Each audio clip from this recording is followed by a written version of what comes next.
Hello, we are going to present you our closure project of Model 1. The team members are Michelle, Damaris, and me, Mariana. Okay, so first we make a table with the count of the elements in the sample and assign the variables C1 and C2 to each color. And our product is this, the Malvaviscos Bianchi, and the first color will be white. And in total we had 57, and the second color was pink.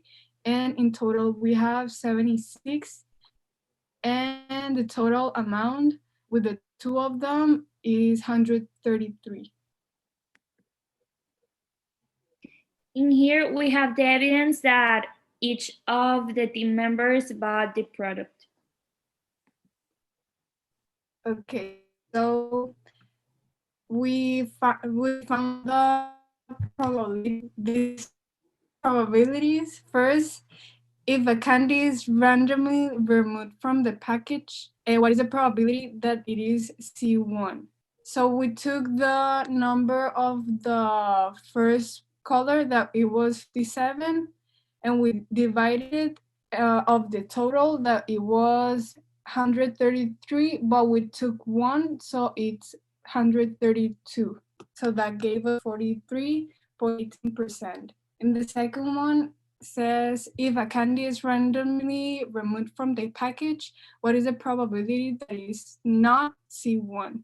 So it's the same, but now we took the second color, so it was 76 divided by 132, and it was 58%. And in the third one, it says if a candy is randomly removed from the packaging, what is the probability that it is C2? And it's the same as the second one because we're taking the second color. So it's 76 divided by 132, and it gives you 57.58%. Okay, so now if a candy is randomly removed from the package, what is the probability that is C1 or C2? So now it's a union, so it's a probability of 57 divided in 133 plus the second color that is 76 divided by 133, and that gives us 1. And if you randomly take a piece of candy out of the package and eat it, what is the probability that when taking a second piece of candy, it is C1, since the one you ate was C2? So we take the first color and divide it by the total, but with one less that we took, and that gives us 53%, 53.18%. So if you randomly take a candy out of the package and return it, what is the probability that when you take out a second candy, it is C1 since the one you returned was C2? Well, in this case, the total of outcomes doesn't change because we are replacing again the candy that we took out. So we multiplied C1 plus C2, and the result we divided by C1, which gave us a total of probability of 57.14%. If two candies are drawn at random, one followed by the other, and without returning the first, what is the probability that the first is C1 and the second is C2?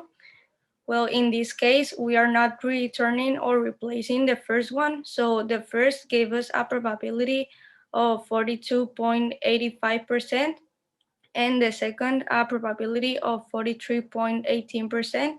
So we multiply the first one with the second one, and that gave us a probability of 18.50%.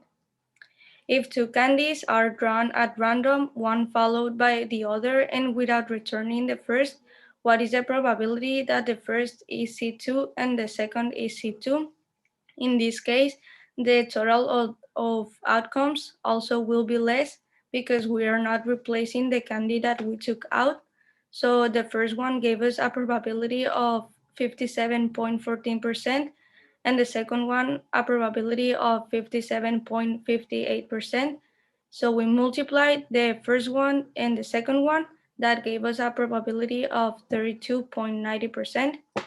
If two candies are drawn at random, one followed by the other and without returning the first, what is the probability that the first is C1 and the second is C2? In this situation, we're not returning the first one, so we multiplied the C1 and C2, which gave us a probability of 24.78%. In this case, we are creating a discrete random variable distribution table. So in here, we put the